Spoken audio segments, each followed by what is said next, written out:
Hello my dear learners, welcome to IAS short short. मेरा नाम है मयूरी भागवानी और आज की डेट है 30th ऑफ नवंबर।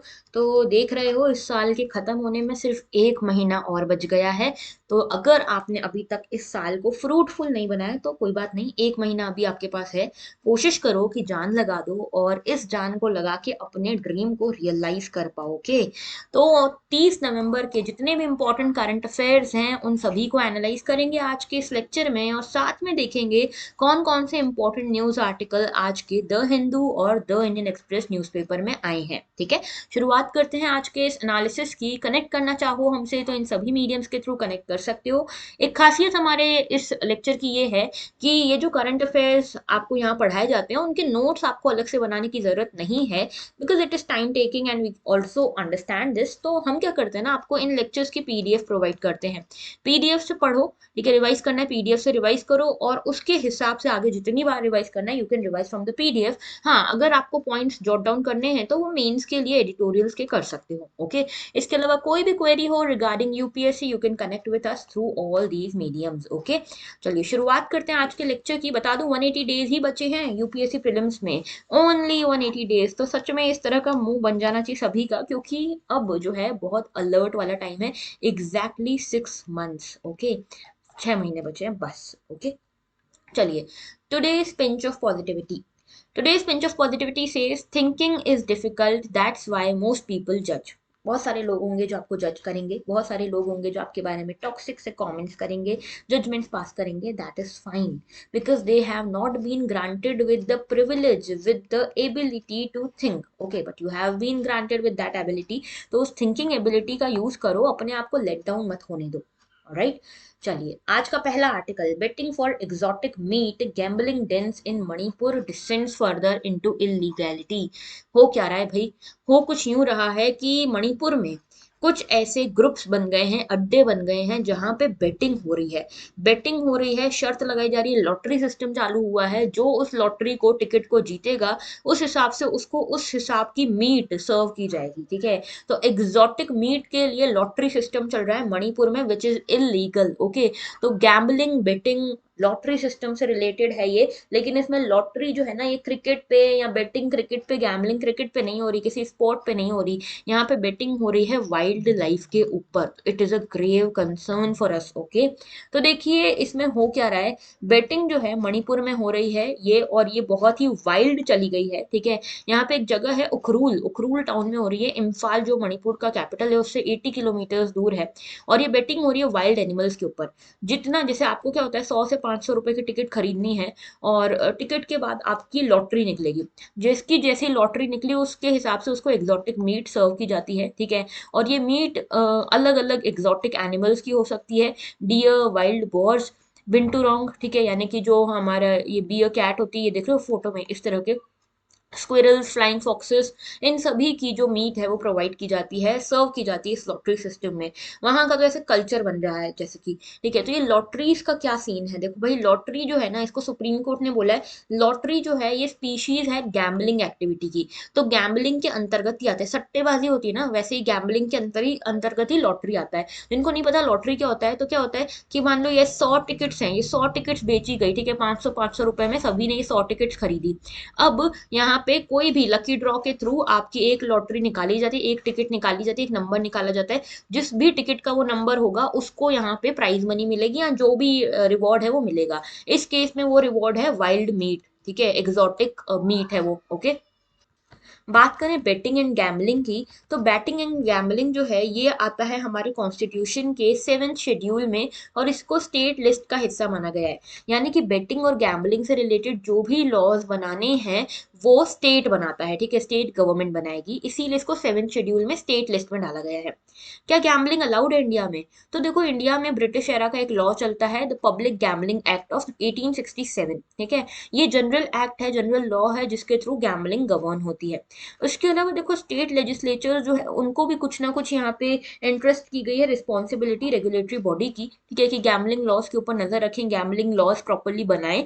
और साथ में कई सारे स्टेट्स हैं इंडिया में जहाँ पे सेंट्रल लेजिस्लेशन को ही अडॉप्ट किया गया है गैम्बलिंग के लिए। ओके, तो इधर गैम्बलिंग को रेगुलेट करने के लिए सेंट्रल लॉ को ही अडॉप्ट कर लिया गया है। इसके अलावा देखो Bombay prevention of gambling act है 1887 का, जिसमें गेमिंग बेटिंग सब इन्वॉल्व है। पूरे देश में जो है ये जो गैम्बलिंग है वो प्रोहिबिटेड है, लगभग प्रोहिबिटेड है, ठीक है। लेकिन आप देखोगे गोवा, दमन दीव, सिक्किम में अभी भी अलाउड है।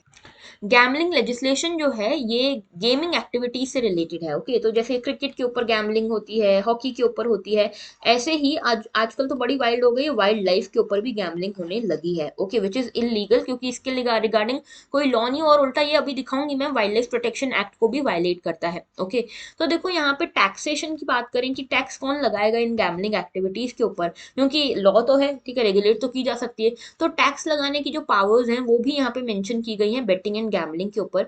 तो बेटिंग एंड गैमलिंग जो है वो अलग अलग टाइप्स के ही एक्टिविटीज हैं, लेकिन हैं एक ही जैसी, जैसे हॉर्स रेसिंग, व्हीलिंग, इन सभी के ऊपर सट्टेबाजी होती है। तो इनको रेगुलेट करने के लिए कुछ लॉज बनाए गए हैं।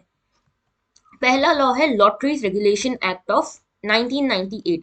इस लॉटरीज रेगुलेशन एक्ट में ये कहा गया है कि लॉटरी जो है ना इंडिया में लीगल है, और इस लॉटरी को लेकिन ऑर्गेनाइज करेगी सिर्फ स्टेट गवर्नमेंट, और जहां पे ये लॉटरी होनी है ना, ये भी प्लेस जो होगी वो स्टेट गवर्नमेंट डिसाइड करेगी। यानी कि प्राइवेट लॉटरी का बारे में यहाँ पे नहीं बताया गया, प्राइवेट लॉटरी की बात नहीं है, स्टेट गवर्नमेंट की लॉटरी यहाँ पे लीगल है। आईपीसी में 1860 का जो आईपीसी है उसमें बताया गया है कि भाई देखो लॉटरी जो है वो रख तो सकते हो, कर तो सकते हो, लेकिन इसमें कोई भी ऑब्सीन इवेंट आप नहीं करोगे, ऑब्सीन एक्टिविटी नहीं करोगे, ठीक है, ऑब्सीन एक्ट पब्लिक में नहीं करोगे। ओके, तो ये चीजें बोली गई हैं। इसके अलावा वाइल्ड लाइफ की बात करें कि ये वाली जो लॉटरी है वो क्यों इलीगल हो जाती है, क्योंकि देखो ये एक तो 42nd अमेंडमेंट एक्ट आया था 1976 का, जिसमें वाइल्ड लाइफ का प्रोटेक्शन, एनिमल बर्ड्स का प्रोटेक्शन जो था वो स्टेट से कॉन्करेंट लिस्ट में चला गया था। तो अब सिर्फ स्टेट के पास नहीं, यूनियन गवर्नमेंट के पास भी पावर है इसको प्रोटेक्ट करने की। आर्टिकल 51A जो है फंडामेंटल ड्यूटी की बात करता है कि हमें वाइल्ड लाइफ को प्रोटेक्ट करना है। आर्टिकल 48 डीपीएसपी की बात करता है कि स्टेट को वाइल्ड लाइफ को, फॉरेस्ट को प्रोटेक्ट करना है। एंड सबसे बड़ा है wild life protection act of 1972, जिसमें 6 शेड्यूल हैं, और इसमें स्ट्रिक्टली स्ट्रिक्टली मना ही है कि आप इन इन एनिमल्स की हंटिंग नहीं कर सकते। तो इनके ऊपर लॉटरी चलाना तो बहुत दूर की बात हो गई। ओके, तो इसीलिए ये पूरा सिस्टम इलीगल हो जाता है। नेक्स्ट हमारा आज का आर्टिकल है on the entry of women in मस्जिद। तो हुआ क्या है भाई, तो ऐसा नहीं है कि किसी मस्जिद में एंट्री बैन ही कर दी गई है, लेकिन ऐसा हुआ है कि जामा मस्जिद, जो दिल्ली का जामा मस्जिद है, वहां पे सिंगल वुमेन या फिर जो भी वुमेन ग्रुप में आती हैं उनको मॉस्क में एंट्री नहीं मिल रही है। क्या ऐसा हुआ है, क्यों ऐसा हुआ है, इसकी बात करेंगे, ठीक है। और इसके अलावा हाजी अली दरगाह का क्या सीन है उसकी भी बात करेंगे, ठीक है। तो देखो जो मुस्लिम वुमेन है उनकी जामा मस्जिद में एंट्री, अकेले अगर मुस्लिम वुमेन आ रही है या फिर कोई मुस्लिम वुमेन, बहुत सारी मुस्लिम वुमेन ग्रुप में आ रही है, तो उनकी एंट्री बैंड है, ठीक है। अगर वो अपनी फैमिली के साथ आ रही है, अपने हस्बैंड के साथ आ रही है, तो कोई दिक्कत नहीं है। तो यहाँ पे क्या रीजन बताया गया, तो अथॉरिटीज बोलती हैं कि रीजन ये है कि जो वुमेन आती है यहाँ पे, अगर अकेली आ रही हैं, अपनी फ्रेंड्स के साथ आ रही हैं, तो क्या होता है कि वो सिर्फ वीडियो शूट करने लग जाती हैं, फोटो वोटो खींचने लग जाती हैं, तो इम्प्रॉपर एक्टिविटीज में इन्वॉल्व हो जाती हैं, इसीलिए हमने उनकी एंट्री बैन कर दी है, ठीक है। और यहाँ पे विमेन को वर्शिप करने के लिए मना नहीं कर रहे हैं, ठीक है, अगर वो अपने हस्बैंड या अपनी फैमिलीज के साथ आती हैं तो। ओके, तो मस्जिद एडमिनिस्ट्रेशन जो है उन्होंने ये कहा है कि हम किसी को प्रे करने से नहीं रोकना चाहते, ठीक है। हमारी किसी से ये दुश्मनी नहीं है कि आप यहाँ पे आके प्रे नहीं कर सकते, आप अपनी अजान नमाज वगैरह नहीं पढ़ सकते, ऐसा नहीं है। हमने जो मना किया है वो इसीलिए क्योंकि जो वुमेन हैं वो गलत एक्टिविटीज कर रही हैं। गलत एक्टिविटीज से उनका मतलब है कि वीडियो शूट करती हैं, फोटोग्राफी वगैरह करने लग जाती हैं, प्रेयर वगैरह को भूल के। ओके, अच्छा, इसके अलावा जामा मस्जिद जो है ये इनका ये भी कहना है कि ये तो एक मॉस्क है, कई सारे मॉस्क में तो वुमेन अलाउड भी नहीं है, जैसे कि हाजी अली दरगाह में नहीं थी वुमेन अलाउड, फिर उसके बारे में क्या हुआ बताऊंगी वो भी, ठीक है। और वुमेन के साथ एक चीज ये भी है कि वुमेन को जरूरी नहीं है मॉस्क में जाके ही प्रेयर्स ऑफर करना, वुमेन घर पे भी प्रेयर्स ऑफर कर सकती हैं, ये लिखा हुआ है कुरान में। ओके, तो इस्लामिक लॉ क्या है वुमेन एंट्री के ऊपर, तो क्लियरली बताया गया है कुरान में कि कोई कोई यहाँ पे डिस्क्रिमिनेशन का सीन ही नहीं है, ठीक है। विमेन का राइट है कि वो दरगाह में जा सकती हैं, ठीक है, और वहां पे प्रॉपरली अपनी प्रेयर्स ऑफर कर सकती हैं। लेकिन कुछ स्कॉलर्स ये भी मानते हैं कि प्रेयर जो है विमेन के लिए वो घर पे भी ऑफर कर सकती है, क्योंकि ये माना गया है कि जो विमेन है उनके कई सारे डोमेस्टिक रिस्पॉन्सिबिलिटीज होती हैं, बच्चों का ध्यान रखना होता है, चाइल्ड बियरिंग करनी होती है, इसीलिए यहाँ पे विमेन जो है घर पे भी प्रेयर्स ऑफर कर सकती हैं। ओके, तो कुरान जो है, कुरान की बात करें तो कुरान ने कहीं पे भी डिस्क्रिमिनेशन नहीं किया है, कुरान ने कहीं पे भी नहीं कहा है कि विमेन अलाउड नहीं है मॉस्क के अंदर, मस्जिदों के अंदर कहीं पे भी ऐसा नहीं किया है, ठीक है। जैसे कि इसमें एक वर्स है, उसमें कहा जाता है कि ये माना जा रहा है कि मेन एंड वेमेन जो है दोनों एक दूसरे के प्रोटेक्टर्स हैं, दोनों एक दूसरे के हेल्पर्स हैं, दोनों आपस में कोलैबोरेट करते हैं।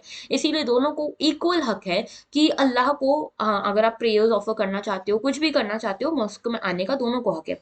हालांकि कुरान ये भी बोलता है कि प्रेयर्स करने के लिए जेंडर न्यूट्रल टर्म्स हैं, और 5 बार आपको दिन में प्रेयर करनी होती है, और जो अजान होती है, ठीक है, वो कॉल होता है कि सभी लोग आइए और प्रेयर करिए, ठीक है। तो ये अजान सभी के लिए इनविटेशन है, ऐसा नहीं कि किसी मेल्स के लिए है, फीमेल्स के लिए नहीं है। लेकिन कुछ इस्लामिस्ट जो स्कॉलर्स हैं वो ये मानते हैं कि विमेन जो है वो यही चीज, यही रोल अपने घर पे भी निभा सकती हैं, अपने होम्स पे भी ये प्रेयर्स ऑफर कर सकती हैं। तो यहाँ पे मुस्लिम्स जो हैं, आपको पता होगा, मक्का मदीना जाते हैं प्रेयर्स ऑफर करने के लिए, हज जाते हैं। यहाँ पे आप देखते हो सभी जगह पे women and men both are allowed, okay, और बोथ जाते भी हैं। हाँ, ये अलग बात है कि वहाँ पे सेपरेट हॉल्स हैं मेन एंड वेमेन के लिए नमाज वगैरह पढ़ने के लिए, ओके। अच्छा, यूएस कनाडा में भी आप देखते हो मस्जिद में विमेन एंड मेन दोनों ही जाते हैं।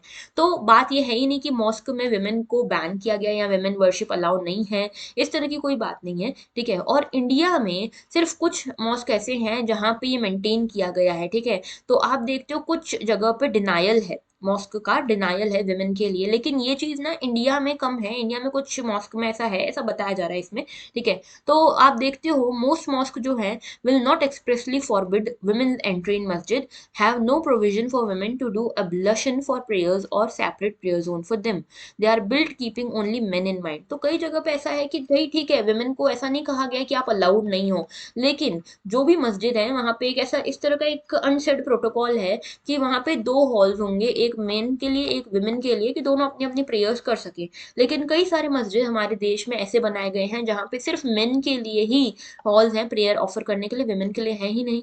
तो अनसेड तरीके से ही लेकिन डिस्क्रिमिनेशन तो हो गया, ओके। अच्छा, यहाँ पे क्या सिमिलर बैन जैसे हुए हैं? तो ये तो जामा मस्जिद वाला तो शॉर्ट लिव्ड है, ओके, अभी अभी हुआ है और शॉर्ट लिव्ड ऑर्डर है। लेकिन हाजी अली दरगाह वाला जो है, मुंबई में हाजी अली दरगाह है, बहुत मानी गई दरगाह है, ठीक है। यहाँ पे विमेन की एंट्री बंद थी, ठीक है, 2011 तक। यहाँ पे क्या हुआ था, 2011 में एक ग्रिल लगा दी गई कि विमेन को एंट्री नहीं मिलेगी, ओके। इसके बाद क्या हुआ, कुछ विमेन दरगाह मैनेजमेंट के पास गई, कुछ विमेन फिर यहाँ पे आगे भी बढ़ी, हाई कोर्ट तक गई, बॉम्बे हाई कोर्ट तक। और बॉम्बे हाई कोर्ट ने 2016 में ये बोला कि क्यों भाई विमेन क्यों अलाउड नहीं है, हमारा आर्टिकल 14 तो बात करता है कि सब विमेन को अलाउ करना चाहिए, then why are you not allowing the women. तो कॉन्स्टिट्यूशन हमारा कंप्लीट इक्वालिटी की बात करता है मेन एंड विमेन के बीच में। हाजी अली दरगाह केस में भी आर्टिकल 15, 16 और 25 को कोट किया था कोर्ट ने, कि विमेन के पास भी इक्वल राइट है दरगाह में आकर अपना प्रैक्टिस करने का, रिलीजन, अपने प्रेयर्स ऑफर करने का। तो जो भी पिटिशन सुप्रीम कोर्ट के पास भी जा रही है, उसमें भी सेम चीज कही गई है। और सबरीमाला केस एक बहुत ही रिनोन्ड केस है, सबरीमाला केस, इसमें भी सुप्रीम कोर्ट ने यही चीज कही थी कि भाई कोई भी मंदिर मस्जिद में जाने से आप विमेन को नहीं रोक सकते on any ground, okay. Equality है तो इक्वालिटी सभी जगह प्रिवेल करेगी, ओके। तो ये था पूरा आर्टिकल। इसमें देखो करंट सिचुएशन बताई हुई है कि जो विमेन है उनको अलाउड है कि वो मॉस्क में जाके ऑफर कर सकती हैं prayers under Jamaat A Islami and Mujahideen denomination, okay. और विमेन जो है कुछ मॉस्क में उनको बार किया गया है, ओके, कुछ मॉस्क में उनके लिए सेपरेट एंट्रेंस बनाई गई है। तो दोनों ही सच्चाई है आज के समय में। लेकिन कॉन्स्टिट्यूशन बात करते हैं जेंडर इक्वालिटी की। कॉन्स्टिट्यूशन में आप देखते हो कई सारे आर्टिकल्स में जेंडर इक्वालिटी की बात की हुई है, आर्टिकल 15 है, आर्टिकल 14 है। और ये भी माना गया है कि फंडामेंटल ड्यूटी में भी विमेन को, आपको विमेन की डिग्निटी को प्रोटेक्ट करना है, कोई भी ऐसा काम नहीं करना है जो डेरोगेटरी हो एक विमेन की डिग्निटी के लिए। इसके अलावा जो चीजें कोर्ट ने कही है बैन को लिफ्ट करते टाइम, जैसे हाजी अली दरगाह पे से जो बैन लिफ्ट हुई, उसमें आर्टिकल 14 का हवाला दिया गया कि इक्वालिटी बिफोर लॉ सभी के लिए है। और मॉस्क जो है ये एक स्टेट का सब्जेक्ट है, ठीक है, और मॉस्क को स्टेट से ग्रांट मिलते हैं। तो स्टेट की बात मॉस्क को माननी पड़ेगी, किसी को भी आप यहाँ पे एंट्री डिनाई नहीं कर सकते। आर्टिकल 21 जो हमारा फंडामेंटल राइट है, उसकी भी यहाँ पे हवाला दिया गया कि यहाँ पे किसी भी पर्सनल लिबर्टी, किसी की भी पर्सनल लिबर्टी को आप एनक्रोच नहीं कर सकते, किसी को भी डिप्राइव नहीं कर सकते, ठीक है। जो मॉस्क है वो सभी के लिए है, तो मुस्लिम विमेन जो है उनको डिस्क्रिमिनेट आप नहीं कर सकते उनको एंट्री देने से या इस तरह से कुछ भी आप डिस्क्रिमिनेशन नहीं कर सकते। दूसरी चीज ये भी कहा गया कि जब मक्का इतना बड़ा, जो सबसे बड़ा पिलग्रिमेज माना जाता है, वहां पे जेंडर डिस्क्रिमिनेशन नहीं हो रहा, तो हम क्यों डिस्क्रिमिनेशन करें? कोई रिकॉर्ड नहीं है कुरान में या प्रोफेट के सेइंग्स में कि ऐसा होना चाहिए, डिस्क्रिमिनेशन होना चाहिए, तो फिर हम किस बेसिस पर डिस्क्रिमिनेशन कर रहे हैं? ओके, तो ये था पूरा article. Next article is about Karnataka voter data theft case. तो हुआ क्या है, देखो, कर्नाटका में बेंगलुरु की जो सिविक बॉडी है, उन्होंने एक एनजीओ को यहाँ पे बैन कर दिया, यानी कि एनजीओ की कुछ एक्टिविटीज पे रोक लगा दी। एक्टिविटी जो एनजीओ, उसका नाम है चिलू में educational cultural and rural development trust. पहले क्या कर रहे थे, ये जो ट्रस्ट थी, एनजीओ था, ये घर घर जाते थे और अवेयरनेस फैलाते थे about electoral process, election and all such things, ठीक है, कि इलेक्शन में फेयरनेस होनी चाहिए, इस सब चीजों के बारे में। तो स्वीप प्रोग्राम के अंतर्गत ही हो रहा था। स्वीप क्या है? इलेक्शन कमीशन ऑफ इंडिया का ही एक इनिशिएटिव है, जिसमें इलेक्शन कमीशन ऑफ इंडिया ये कोशिश करती है कि घर घर जाके अवेयरनेस फैलाई जा सके about fair and free election. Okay, तो यहाँ पे ये एनजीओ यही कर रही थी under systematic voters education and electoral participation programme. Okay, तो ये एनजीओ यही कर रहा था काफी टाइम से, लेकिन अभी अभी ऐसी रिपोर्ट्स आने लगी कि ये एनजीओ इस काम को करने के बहाने, अवेयरनेस फैलाने के बहाने, लोगों की पर्सनल डिटेल्स कलेक्ट कर रहा है और उनको इन्फ्लुएंस कर रहा है एक पॉलिटिकल पार्टी को वोट देने के लिए। ठीक है, तो ये चीजें भी हो रही हैं। आरोप ये लगे कि एनजीओ जो है रूलिंग पार्टी को फेवर कर रहा है, लेकिन रूलिंग पार्टी ने सबको मना किया कि हमारा तो कोई हाथ है ही नहीं इसके पीछे। ठीक है, तो ये वोटर डाटा थेफ्ट केस है क्या? 2018 में ये एनजीओ को परमिशन मिली कि आप घर घर जाके अवेयरनेस फैला सकते हैं। ओके, और यहाँ पे मोबाइल ऐप के थ्रू कैसे क्या करना है, अप्लाई कैसे करना है, ये सब चीज़ों के लिए आपको अवेयरनेस फैलानी है। फैलाई इन्होंने अवेयरनेस, लेकिन पता चला कुछ लोगों ने कंप्लेन करी कि इस बहाने ये लोग जो एनजीओ वाले हैं, वो सर्वे के दौरान लोगों का पर्सनल डाटा कलेक्ट कर रहे हैं, Aadhaar card, phone number, voter ID, ये सब कलेक्ट कर रहे हैं और अपनी अलग ऐप पे स्टोर कर रहे हैं जिसका नाम है डिजिटल समीक्षा।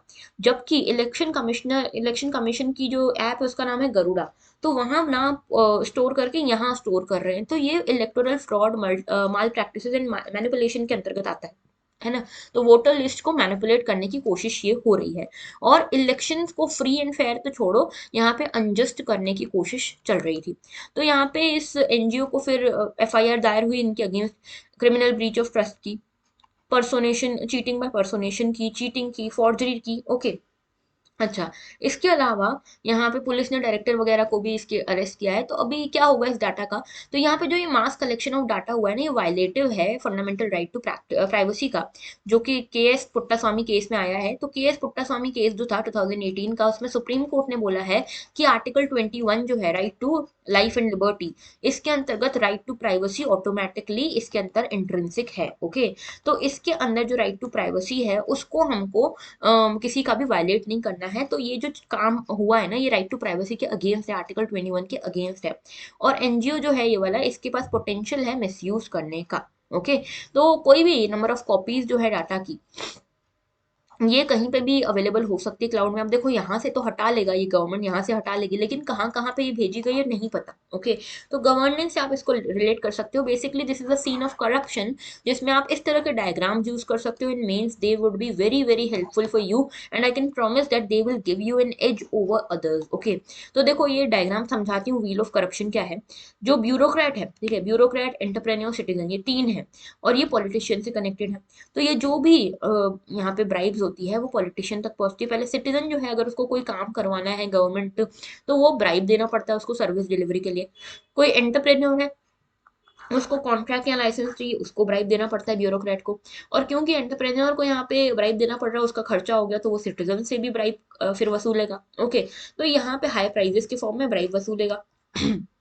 और ये सब होने के बाद जो ब्यूरोक्रेट है वो पॉलिटिशियन को पैसे देगा कि भाई हमारे हिसाब से ट्रांसफर एंड पोस्टिंग कर दो।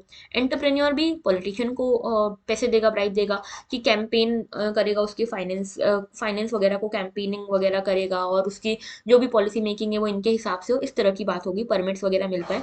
और ये पॉलिटिशियन से यही पैसे को वोट खरीदने के लिए सिटीजन तक जाएंगे। तो ये साइकिल बन जाती है करप्शन की। ओके, तो एक नहीं, सभी लोग यहाँ पे करप्ट हो जाते हैं एक एक करके। ऑलराइट, स्वीप क्या है? स्वीप 2009 में शुरुआत हुई थी इसकी, इलेक्शन कमीशन ऑफ इंडिया लेकर आया था वोटर एजुकेशन के लिए। प्राइमरी गोल यही था कि इंक्लूसिव और पार्टिसिपेटरी डेमोक्रेसी हो। ठीक है, इसमें सभी एलिजिबल सिटीजन जो हैं उनको एनकरेज किया जाए कि इन्फॉर्म डिसीजन लें, एथिकल चॉइस बनाएं अपनी इलेक्शन के दौरान। दूसरा एक इनिशिएटिव था नोटा का, none of the above option, ठीक है। तो नोटा के थ्रू क्या हो सकता है कि वोटर्स को अगर उनको कोई भी नॉमिनेटेड सदस्य पसंद नहीं है, नॉमिनेटेड कैंडिडेट पसंद नहीं है, तो वो उनके पास ऑप्शन था कि वो किसी को ना वोट करें।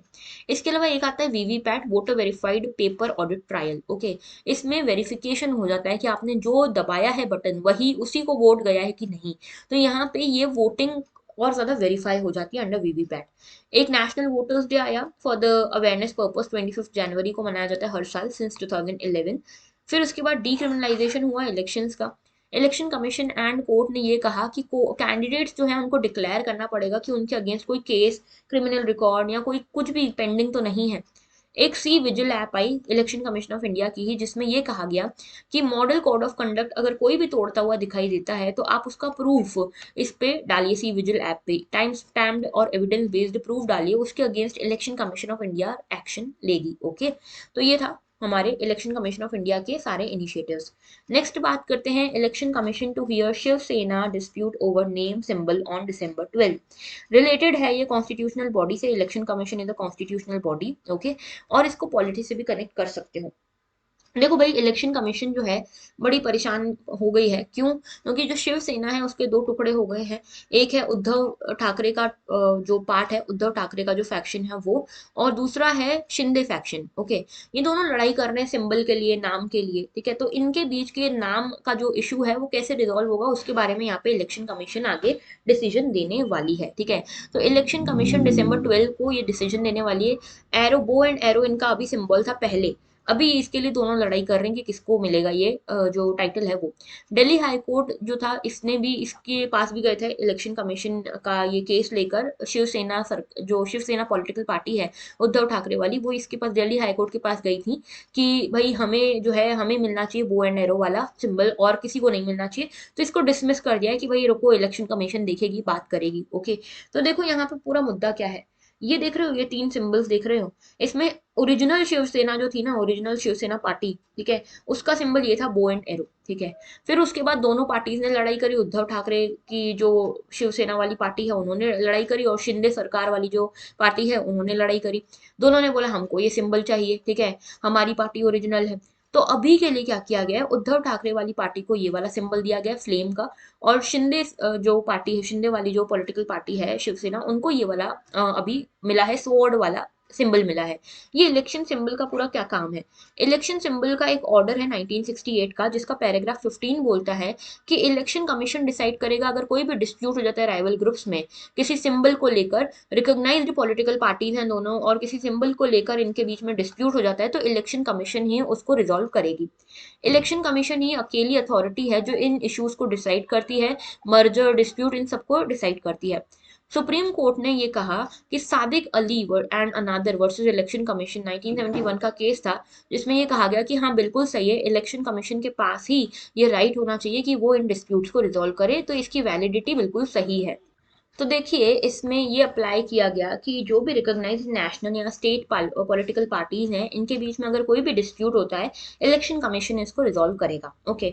लेकिन हाँ ये भी है कि अगर कोई पार्टी में स्प्लिट हो जाता है तो उसमें इलेक्शन कमीशन एडवाइस यही करता है कि तुम आपस में निपटा लो, अगर आओगे तो फिर तुमको कोर्ट जाना पड़ेगा, ठीक है, कोर्ट जाके फिर निपटाओ, इसमें इलेक्शन कमीशन कुछ नहीं कर सकता, ओके। तो इलेक्टोरल सिंबल की बात करें, ये एक स्टैंडर्डाइज्ड सिंबल होता है जो पॉलिटिकल पार्टी को दिया जाता है। बेसिकली इसको इंट्रोड्यूस इसलिए किया गया था कि जो भी इलिटरेट पीपल हैं, ठीक है, जिनको पढ़ना लिखना नहीं आता, वो सिंबल देके वोट दे सके, ओके, सिंबल देखकर। तो यहाँ पे ईवीएम्स के साथ ये पॉलिटिकल पार्टी का सिंबल भी ऐड हुआ कैंपेनिंग वगैरह के दौरान, ओके। 1960s में ये प्रपोज किया गया कि इनको रेगुलेट, रिजर्व और अलॉट करने की जरूरत है, तो प्रॉपर एक लॉ वगैरह बनाने की जरूरत है सिंबल ऑर्डर को लेकर। तो फिर सिंबल ऑर्डर बना 1968 का, ठीक है, इलेक्शन सिंबल ऑर्डर बना 1968 का, जिसमें किस तरह से अलॉटमेंट होगा सिंबल्स का ये डिसाइड किया गया। एंड किस अथॉरिटी के अंतर्गत इलेक्शन कमीशन इस डिस्प्यूट को डिसाइड कर सकती है? तो एक तो इलेक्शन कमीशन का इसके पास ये ऑर्डर है, इलेक्शन सिंबल ऑर्डर ऑफ 1968, इसमें इलेक्शन कमीशन के पास पावर है। इसके साथ कोई भी डिस्प्यूट होता है तो इलेक्शन कमीशन उसको रिजॉल्व करेगी, और नेशनल स्टेट पार्टीज के बीच में अगर कोई इशू होता है तो वो भी कर सकती है इलेक्शन कमीशन उसको रिजॉल्व। लेकिन इलेक्शन कमीशन बोलती है कि आपस में निपटा लो, अगर हमारे भी समझ में नहीं आया तो फिर तुम कोर्ट जाना, ठीक है, अगर डिस्प्यूट रिजॉल्व नहीं हो रहा तो, ओके। नेक्स्ट हमारा आर्टिकल है युद्ध अभ्यास से रिलेटेड। युद्ध अभ्यास जो है इसी के साथ कई सारी बायोलेटरी आर्मी ड्रिल्स चल रही है, तो इसको पेपर 2 और पेपर 3 दोनों से कनेक्ट कर सकते हो। इंडियन आर्मी की जो ड्रिल है वो चल रही है युद्ध अभ्यास, यानी कि इंडिया और यूएस की आर्मी एक्सरसाइज है ये। 18th एक्सपेडिशन चल रहा है उत्तराखंड के औली में। ओके, अच्छा, इसके अलावा और भी कई सारी एक्सरसाइजेस चल रही हैं, जैसे कि एक्सरसाइज ऑस्ट्रा हिंद जो ऑस्ट्रेलिया और इंडिया के बीच में है। ओके, ये हो रही है राजस्थान में। इसके साथ में अभी देखो एक्सरसाइज अग्नि वॉरियर हो रही है सिंगापुर के साथ में हमारी, ठीक है, एक्सरसाइज अग्नि वॉरियर। इसके अलावा एक्सरसाइज हरिमाऊ शक्ति ये हो रही है मलेशिया के साथ। इसके साथ एक्सरसाइज गरुड़ा शक्ति इंडोनेशिया के साथ। एक्सरसाइज काजिंद यानी कि कजाकिस्तान के साथ। तो कौन कौन सी है? युद्ध अभ्यास है इंडिया यूएस की, ठीक है, याद रखना ये चीज, इंडिया यूएस युद्ध अभ्यास। ओके, फिर exercise Austra Hind Australia and India के बीच में। Okay, Agni warrior Australia, sorry Australia नहीं, इंडिया एंड सिंगापुर के बीच में। ओके, देन एक्सरसाइज हरिमाऊ शक्ति इंडिया एंड मलेशिया के बीच में। ओके, एक्सरसाइज गरुड़ा शक्ति इंडोनेशिया एंड इंडिया के बीच में। ओके, एंड एक्सरसाइज काजिंद जो है कजाकिस्तान एंड इंडिया के बीच में। ओके, तो ये क्वेश्चन आपसे बहुत एक्सपेक्टेड है, पूछा जा सकता है। ओके, चलिए बढ़ते हैं आगे। और कौन कौन सी एक्सरसाइज यूएस के साथ हम करते हैं? तो एक्सरसाइज टाइगर ट्रम्प है, ठीक है, एक्सरसाइज वज्र प्रहार है स्पेशल फोर्सेस की, कोप इंडिया है एयरफोर्स की, मालाबार है नेवी की, और रेड फ्लैग मल्टीलेटरल एक्सरसाइज है। तो टाइगर ट्रम्प है डिजास्टर मैनेजमेंट वाली, वज्र प्रहार जो है स्पेशल फोर्सेस की है, कोप इंडिया एयरफोर्स की, मालाबार नेवी की, और रेड फ्लैग जो है मल्टीलेटरल है। इसके अलावा युद्ध अभ्यास तो हमने देख ही ली, ठीक है, ये किससे रिलेटेड है? आर्मी से, इंडिया एंड यूएस की। ओके, अच्छा, और आप चाहो तो यहाँ से देख सकते हो कौन कौन सी हमारी एक्सरसाइजेज है। युद्ध अभ्यास हम देख चुके हैं। क्यू एरिन जो है इंडिया मालदीव्स की है। ऑस इंडेक्स के बारे में हमने देख लिया। मित्र शक्ति जो है इंडिया श्रीलंका की है। मालाबार हमने देख लिया इंडिया यूएस जापान की नेवल एक्सरसाइज है। ओके, इसके अलावा सुंदरबन मैत्री जो है इंडिया बांग्लादेश की एक्सरसाइज है। सूर्यकिरण इंडिया नेपाल की एक्सरसाइज है। लामित्य इंडिया सेशल्स की एक्सरसाइज है। सार्ड मिक्स ये सार्क की है। Exercise live wire Indian air force की एनुअल एक्सरसाइज है। Hand in hand India China, SLINEX Sri Lanka India, Indira India Russia and Sampriti India and Bangladesh. Okay, बात करते हैं आगे। और देखो नेक्स्ट हमारा आर्टिकल है यूएनडीपी के बारे में। यूएनडीपी हमारे देश में जितने भी वेस्ट सेग्रीगेटिंग वर्कर्स हैं उनको गवर्नमेंट स्कीम्स का एक्सेस दिलाने के लिए लगी हुई है। तो ये यूएनडीपी क्या है पहले तो ये समझते हैं। यूएनडीपी एक एग्जीक्यूटिव बोर्ड है यूनाइटेड नेशन जनरल असेंबली में। एक एडमिनिस्ट्रेटर इसको हेड करता है। यूनाइटेड नेशन डेवलपमेंट प्रोग्राम आया था 1965 में, हेडक्वार्टर्स न्यूयॉर्क में है, काम करता है डेवलपमेंट एंड पॉवर्टी रिडक्शन का। India is a member and ये पार्ट है United nation sustainable development group का भी। तो यहाँ पे जो यूएनडीपी है ये कंटिन्यूसली काम करते हैं एक्सपर्ट एडवाइस देने का, ट्रेनिंग ग्रांट ये सब देने का डेवलपिंग कंट्रीज में, टेक्निकल एंड इन्वेस्टमेंट कोऑपरेशन का। एंड 36 कंट्रीज जो हैं इसके रिप्रेजेंटेटिव इस एग्जीक्यूटिव बोर्ड में शामिल भी हैं। इसको फंडिंग इंटायरली वॉलेंट्री बेसिस पे मिलती है, मेंबर नेशन वॉलेंट्री बेसिस पे इसको फंड करते हैं। United nation sustainable development group का भी ये पार्ट है। ओके, तो यहाँ पे यूएनडीपी ने बेसिकली क्या किया है, जितने भी हमारे देश में वेस्ट सेग्रीगेशन इंडस्ट्री है इंडिया में उसको फॉर्मल इकोनॉमी बनाने की कोशिश कर रही है, वेलफेयर प्रोग्राम्स पहुंचाने की कोशिश कर रहा है UNDP to all the segregation workers. तो यूएनडीपी में जैसे जनधन अकाउंट सभी के खुलवाने की कोशिश की है, ठीक है, जितने भी प्लास्टिक वेस्ट मैनेजमेंट करने में इन्वॉल्व हैं वर्कर्स उन सभी को कुछ ना कुछ गवर्नमेंट स्कीम का फायदा दिलाने की कोशिश यहाँ पे चल रही है। ओके, तो यहाँ पे इस सेक्टर को, वेस्ट सेग्रीगेशन इंडस्ट्री वाले सेक्टर को फॉर्मल बनाने की, इनफॉर्मल से फॉर्मल बनाने की कोशिश कर रहे हैं कि इनको भी सोशल सिक्योरिटी मिल सके, सोशल सिक्योरिटी नेट में ये सब भी आ सके, सफाई कर्मचारी भी। तो जनधन अकाउंट खुलवाएंगे, Aadhaar card, Ayushman Bharat card, pension schemes का फायदा इनको भी मिल सके, उनके बच्चों को स्कॉलरशिप वगैरह मिल सके, इसकी कोशिश यूएनडीपी कर रहा है। ओके, देन देखो नेक्स्ट हमारा आज का आर्टिकल लास्ट जो है वो एडिटोरियल है, setting the language for cooperation federalism. तो देखो ये पूरा जो मुद्दा है वो क्या है इसके बारे में बात करेंगे, लेकिन उससे पहले मैं बता दूं कि ये जो है पॉलिटी गवर्नेंस से आप इसको कनेक्ट कर सकते हो। तो देखो यहाँ पे शॉर्ट नोट्स आपके लिए बना के लाई हूँ, ठीक है, सो दैट आपको समझने में आसानी हो, और पॉइंटर्स भी मार्क कर दिए हैं। पहली बात तो ये पूरा मुद्दा है कोऑपरेटिव फेडरलिज्म वर्सेस कल्चरल शॉविनिज्म का। कोऑपरेटिव फेडरलिज्म ये कहता है कि भाई स्टेट हो कि यूनियन हो दोनों ही अपनी अथॉरिटी कॉन्स्टिट्यूशन से डिराइव करते हैं। कोई भी ऊपर या कोई भी नीचे नहीं है, कोई भी इंफीरियर या सुपीरियर नहीं है, कोई भी सबऑर्डिनेट नहीं है, दोनों ही अपनी अथॉरिटी कॉन्स्टिट्यूशन से लेते हैं। कोऑपरेटिव फेडरलिज्म ये कहता है। तो फिर कोऑपरेटिव फेडरलिज्म के हिसाब से यूनियन के पास अपनी पावर्स और लैंग्वेज को प्रोटेक्ट करने की अपनी लैंग्वेज के हिसाब से, और स्टेट्स के पास अपनी पावर होनी चाहिए लैंग्वेजेस को लेकर। लेकिन अभी देखने को मिल रहा है कल्चरल शोविनिज्म, यानी कि हर कोई अपने कल्चर को सुपीरियर बताने में लगा हुआ है। ओके, और ये मुद्दा जो है अब कल्चरल नेशनलिज्म तक पहुंच गया है। यानी कि नेशनलिज्म आप देखते हो ना, nationalism is a feeling of we, ठीक है, हम अपने आप को बिलोंग कर पाते हैं उस फीलिंग से, वी वाली फीलिंग जो है ना, दैट इज नेशनलिज्म। हम अपने आप को बिलोंग कर पाते हैं उस पर्टिकुलर जोन से। जैसे नेशनलिज्म की बात करें तो किसी टेरिटरी, किसी स्टेट से हम बिलोंग करें, this is nationalism. Cultural nationalism यानी कि हम अपने आप को आइडेंटिफाई ही अपने कल्चर के थ्रू कर रहे हैं, और फिर उसके लिए हम मरने मारने पे भी तैयार हो जा रहे हैं। तो जो लैंग्वेज का इशू है वो इतना बड़ा हो चुका है कि कल्चरल नेशनलिज्म का हिस्सा बन चुका है, और लैंग्वेज जो है ये एक इंट्रिंसिक पार्ट बन चुका है, इंग्रेडिएंट बन चुका है आइडेंटिटी का भी। ओके, इसके अलावा कुछ कॉन्स्टिट्यूशनल प्रोविजन है। जैसे देखो क्या क्या कॉन्स्टिट्यूशनल प्रोविजन है, एक एक करके देखते हैं, ठीक है। तो देखो सबसे पहले आर्टिकल 345 ये बोलता है कि स्टेट जो है वो चूज कर सकता है अपने ऑफिशियल पर्पस के लिए कौन सी लैंग्वेज इनको चूज करनी है। आर्टिकल 348 बोलता है कि सुप्रीम कोर्ट में और हाई कोर्ट्स में जितनी भी प्रोसीडिंग होंगी वो इंग्लिश लैंग्वेज में होंगी। तो इसके अलावा ये तो हो गया फोर्थ, है ना। फिर उसके बाद एक और कॉन्स्टिट्यूशनल प्रोविजन है 8th शेड्यूल। इसमें कई सारी लैंग्वेजेस, 22 लैंग्वेजेस को ऑफिशियल स्टेटस दिया गया है, ठीक है। इसके साथ में कुछ डाइवर्सिटी, कुछ कॉम्प्लेक्सिटी हमको यहाँ से देखने को मिलती है, लेकिन कई सारी लैंग्वेजेस ऐसी हैं जो छूट गई हैं यहाँ पे 8th शेड्यूल के अंतर्गत, उनको जगह नहीं मिली है। देन आता है ऑफिशियल लैंग्वेजेस एक्ट ऑफ 1963। इसमें भी कई सारी बात की हुई है कि लैंग्वेज लैंडस्केप कैसे होना चाहिए। अब ये क्वेश्चन आता है ऑफिशियल लैंग्वेज का, तो यहाँ पे कई सारा डिसेंट हमको देखने को मिलता है। लोग जो है राजी नहीं है इसको लेकर। अलग अलग जो लेजिस्लेचर्स हैं उनकी लैंग्वेजेस अलग अलग हो सकती हैं, हमारे जो एजुकेशनल इंस्टीट्यूशन हैं उनकी लैंग्वेजेस अलग अलग हो सकती हैं। लेकिन रिसेंटली देखने को मिला है कि हिंदी को कहीं ना कहीं इम्पोज किया जा रहा है, ऐसा ऑथर कह रहे हैं, है ना। तो आप देखते हो अभी रिसेंटली एक अनाउंसमेंट हुई कि जितने भी साइंटिफिक टेक्निकल एजुकेशन इंस्टीट्यूशन है, नेशनल इंपॉर्टेंस के एजुकेशन इंस्टीट्यूशन है, वहाँ पे हिंदी को प्रमोट किया जाएगा।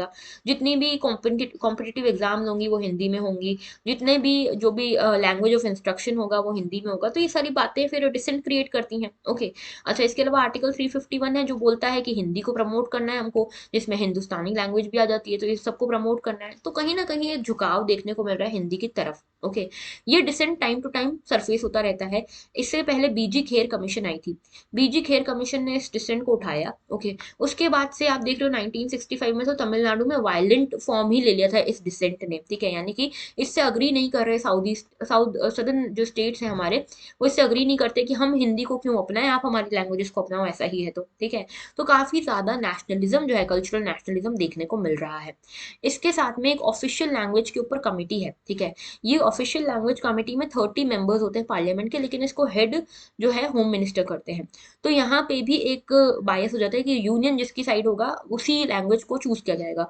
तो यहाँ पे बार बार हिंदी के ऊपर ज्यादा एम्फेसाइज किया जा रहा है, जिसके साथ बाकी जो स्टेट्स हैं वो अलाइन नहीं कर पा रहे। ओके, अच्छा, इसके साथ में आप देखते हो कि यहाँ पे रूट जो है डिबेट का वो ये नहीं है कि भाई हम जो है हम सभी एक ही तरह के हो जाएं, या हमें डाइवर्सिटी है हमारे देश में, डाइवर्सिटी को खत्म करते हैं, ऐसी बात है ही नहीं, ठीक है।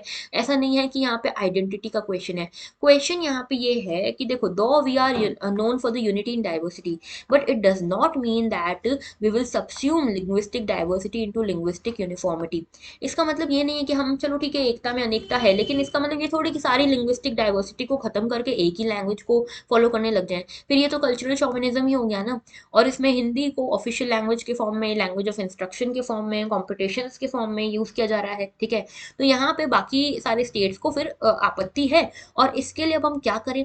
तो आर्टिकल 345 को ध्यान रखें, ये बोलता है कि हर लेजिस्लेचर अपनी लैंग्वेज खुद डिसाइड करेगा, ठीक है। तो यहाँ पे उनको चुनने दें, हम अपनी लैंग्वेज खुद चुनने दें, ठीक है। और उसके हिसाब से पूरा मैटर सॉल्व हो सकता है। हमें कॉन्स्टिट्यूशन को ही अल्टीमेट लॉ मानना है, और कॉन्स्टिट्यूशन बात करता है किसकी, इक्वालिटी की। ओके, कॉन्स्टिट्यूशन बात करता है लिबर्टी की, और कॉन्स्टिट्यूशन में ही सारा रूल ऑफ लॉ दिया है। तो रूल ऑफ लॉ जो कहता है वही हमको करना है, ठीक है। Hindi is not our national language, but yes Hindi is our official language. ये चीज समझनी है, एंड दिस थिंग ये शुड बी अंडरस्टूड, क्योंकि हमको यहाँ पे थोड़ा सा टॉलरेंस अपने अंदर लाना पड़ेगा, ठीक है। In spite of what you think might not be the thing that someone else also thinks, but फिर भी आपको उसमें उसके लिए, सामने वाले के लिए रिस्पेक्ट रखनी होती है, ठीक है। And that is what is expected from you all also, क्योंकि you are going to be the permanent executives and you have to think about things objectively, ठीक है, ऑब्जेक्टिवली सोचना है, बायस के साथ नहीं सोचना है। ओके, तो ये था पूरा आर्टिकल, और इसी से रिलेटेड आज का मेंस का क्वेश्चन है, cooperative federalism is only democratic way for the smooth functioning of centre state interactions illustrate. 15 marks का क्वेश्चन है, बिल्कुल इसको अटेम्प्ट करना, बहुत ही बढ़िया क्वेश्चन है, इसको अटेम्प्ट करना। हमारे टेलीग्राम ग्रुप पे आपको एक लिंक मैं अभी शेयर कर देती हूँ डिस्कशन ग्रुप की, उस पर ये शेयर कर जरूर करना, ये आंसर लिखकर।